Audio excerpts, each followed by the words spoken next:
Hello, folks in Virginia at Sounds of the Mountains.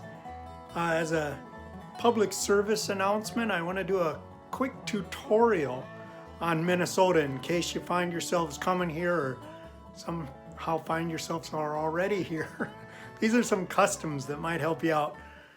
First of all, wear plaid. Plaid is really our color. It's kind of like cultural camouflage. You'll fit right in. And besides, nothing goes with plaid like other plaid. And it's also a known fact that it is the warmest of all fabrics. And warmth is very important to us in Minnesota. Cultures that are hamstrung by fashion, they don't really understand that you really can wear a jacket with shorts and sandals. And whenever I travel, I always, even to the South, I'll bring a scarf and a hat and a road flare and a can of Spam, because you just never know when that weather might turn. Oh, blaze orange. You can wear blaze orange, especially in the fall or deer hunting season. I've been to many an outdoor wedding where the bride and the groom are wearing blaze orange because you really do want to make it to the honeymoon. Oh, food. No color in food or flavor. And if there is flavor or color, just boil it till it's gone. Or you can add whiteners like mayonnaise or marshmallows or cream of something super cheese. Oh, we love our cheese. Mac and cheese is really considered a vegetable here. Oh, and hot dish. Hot dish is our state food. You'd call it casserole there, but we call it hot dish. You know, it's that usually meat in a pan with a little bit of vegetables and some whitener, and then put something crunchy or cheese on top. Oh man, I'm hungry just thinking about it. Well, you know, the best hot dish or casserole I think I ever had was at Sounds of the Mountains at Camp Bethel. Mary's casserole. Oh man, it's incredible. No, seriously, I ought to put that in a church basement. It was so good. And I do know about casseroles. I was a judge at a hot dish contest one time. Yeah, I was in northern Minnesota on tour, and I come to this motel, and across the street I see a church, and in the sign in the window says, hot dish contest tonight. Oh, I gotta go to that. So I go to the hot dish contest, and since I was one of the only people that didn't bring a hot dish, they made me a judge. So I got to be a judge. So I'm tasting all these hot dishes, and I already know which one's gonna win. Tater tot. See, I love tater tot hot dish. So I get to the tater tot hot dish. Okay, I got my winner. And then, but I kept going, you know. After this, it's gravy. And I hit one that's called steak hot dish. Wrong. Wrong. Everything's wrong about that. And then I see the recipes written out next to the hot dish. And there's an asterisk. And by the asterisk, it's the recipe has steak. I go, huh. And so I go to the bottom, and there's another asterisk, and it says, steak may be replaced with wieners. Winner. Okay, so that one won. Silence. Silence is another thing that's really big in Minnesota. And I don't mean like a person of few words. No, that would be called a blabbermouth. I mean a person of no words. Silence is really important here. In fact, I've got a buddy, and he lives out in the country. And he's a typical Minnesotan, never says anything. And his dad's the same way. And his dad would go into town every day and get his mail for the family. We thought, as long as I'm in town, why don't I get mail for the whole neighborhood? So he asked all the neighbors, and they go, yeah, that'd be great if you picked up our mail. So every day his dad would go into town and get everybody's mail and give it to him. And one day he wasn't feeling so well. So my buddy said, I'll go with you, Dad. So he went on his dad's rounds, and they went to the post office, got the mail, and they were doing the rounds. And he did this with his dad for about a week. When all of a sudden, one day his dad gets the mail, and he goes to his house, knocks on the door, and the guy comes to the door, and his dad says, how you doing? And the guy goes, not bad. And my buddy couldn't believe it. He goes, Dad, you haven't said anything since I've been with you. I can't believe you talked to that guy. And his dad goes, yeah, that gentleman's been in Norway for the last 5 years, and I thought we should catch up. Okay, silent. Oh, Ole and Lena. you should know about Ole and Lena. They're kind of cultural heroes to us. Ole and Lena came over from the old country, and they're a couple. They're a cantankerous couple, and there's a million stories about Ole and Lena. Okay, quick. Here's one. This will give you an idea. So Lena's at court, and the judge says, "Now, what'd you do, Lena?" And she says, "Oh, Judge, I stole." "Oh, Lena, you know better than that. What did you steal?" "I stole a can of peaches." "Oh, Lena," says the judge, "how many peaches were in that can?" Lena says, "I think there was 10. "All right," says the judge, "then I'm giving you 10 days in jail." And that's when Ole jumped up and said, "She also stole a can of peas." Okay. Oh, ice fishing. That's another one.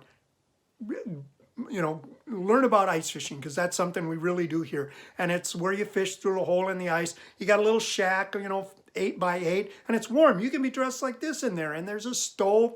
It's a really great, I grew up ice fishing. In fact, I grew up on a lake, and in the summer we'd fish for bullheads and swim.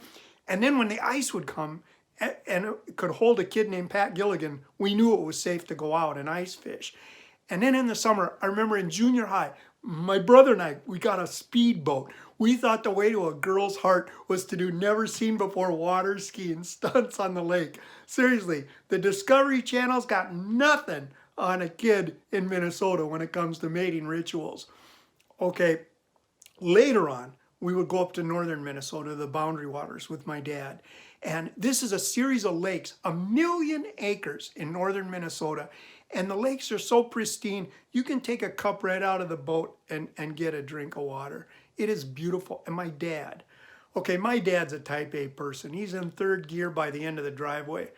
But get him up to northern Minnesota and you can just see his blood pressure drop. He gets so relaxed. I remember one time he's fishing and I can see his bobber going under. And I'm thinking, why doesn't Dad set the hook? Why doesn't he pull that fish in? When I look at the end of his rod was a yellow butterfly just sitting there. My dad's staring at that yellow butterfly, and he'd rather let that fish get away than disturb that butterfly. That night we would hear loons in the distance, wolves howling, and you're transported to that place back before this lake had names. My brother still lives on a lake. He doesn't travel anywhere. I go, "Stephen, why don't you go somewhere?" He goes, "Well, I would go somewhere, but it would be here." There's a lake in Minnesota called Lake Mille Lacs. It's probably the best ice fishing lake. And one time a biology teacher told me I was like Lake Mille Lacs. I'm like, "Wow, thank you." And he goes, "Yeah, not very deep and you go on forever." So that said, I'm going to pick this up a little. Okay, my favorite ice fishing story is a buddy of mine was a couple of years ago. He was out ice fishing and he's in his shack. Well, all of a sudden, bam! The line, his line went out. He thought, I got something huge here. And he had to let the line out because if he set it, it would snap the line. So he lets it out. Finally, it stops. And he pulls it, he gets it to come, and he reels in. It's a license plate. And he throws it in the corner of his shack, and all of a sudden, he runs over and grabs it, pulls it back, looks at it, runs outside, and sees the hole in the ice where his truck used to be. So that said, now I've got to the story that I want to tell. This story is a legend in Minnesota. His name is Ron Huber. And you probably heard of Paul Bunyan, all the other ones. Nope. They all take the red ribbon when it comes to Ron Huber. And this is his story. Up north where the Snake and the Red River flow, up where they use real carp in their carpaccio, there was an angler who honestly thought there wasn't a fish that couldn't be caught. Now, his grandpa got the timber, his dad the iron ore, but living in the shadows of the glaciers lived a creature named Thor, down deep where the prehistoric traffic, out of the pages of National Geographic, 700 pounds of muscle and scale, 25 feet from tip to tail. Thor's name, it was said, went back to the day when he'd bested Eric the Red. 45 lures adorned his chin, a lantern on his head for vision. Old as the world's oldest profession, if by that you mean fishing. So, Ron set up his shack where the ice was thin. It was cold as an Eskimo's ex-wife's grin. And the radio said, "Now remember the rule of thumb. If you're in pain, you won't succumb. But if you're happy and the world seems fine, that's hypothermia talking. You don't have much time."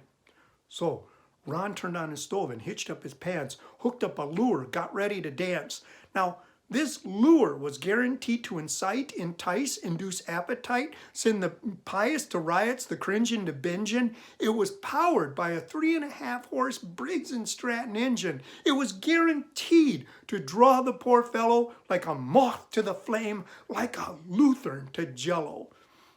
So Ron hooked up the lure and gave it a kiss for luck, dropped it in the hole and went out to his truck, when all of a sudden, like a shotgun blast, the line started running fast. Ron thought, I'll let him run, figured he'd tire him out some.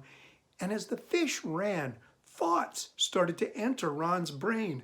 Maybe he'd fix up the basement, put a piece of carpet over the oil stain, maybe find his biological parents, get his basset hound trained. Oh, the thoughts that he thought as that big fish ran, that's enough, said Ron. Time to put you in the pan. And with that, he set the hook. The handle fried, the spool cooked. Any other line would have snapped right then. But Ron had wisely invested in True Test Super XXX 100 monofilament line. Using NASA engineering and a patented design, it would not only give the angler perfect pitch, it would pull your Winnebago out of the ditch. Yes, there is nothing quite so fine as True Test Super XXX 100 monofilament line.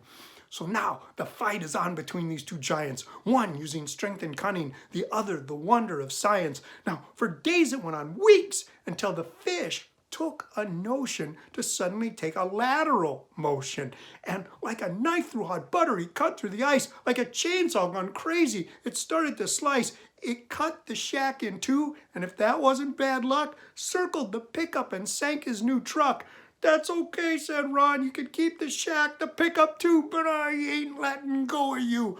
And with that, he held tight onto Thor until the slats tore loose from the floor and pulled Ron across the lake like a sleigh ride from Hades, a bearded Cleopatra in flannel on a frozen Euphrates. Now, when word got out, from the four corners people ran. An angry animal rights group from San Francisco, a tour bus from Japan. There was all kinds of cops and law enforcement. True Test sent a chopper for an endorsement, and as it hovered, written above in the ice it said, "Abandon all hope, from Thor with love." "You got nowhere to run," said Ron, "except the obituary." And with that, the fish turned his snout toward a tributary that went up through the Snake and into the Red, into Hudson Bay where it fed, into the Atlantic and over the horizon. And that's the last of Ron that town has laid eyes on. Oh, there's been some sightings from outposts and stations. More than one cruise ship patron said, "Yeah, it made our vacation." But his final words are all that remain.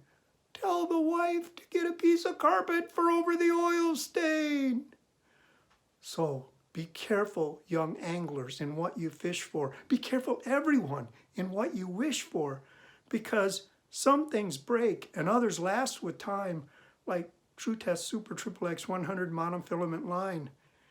And so with that, I wish you all a good night, except for you anglers. To you, a good fight. Hello everyone, this is Kevin Kling, and I'm here to urge all of you to help Camp Bethel open up for summer camps and guest groups and events. Please donate at the link below, and thank you very, very much. We hope the festival will be back home in person next year and need your help in getting the camp ready to reopen as soon as possible for summer camps, guest groups, and special events like the festival. Please click on the link below and make your contribution toward the work, the fun, and the fellowship that find a home at Camp Bethel. Thanks for watching, and thank you for your gift.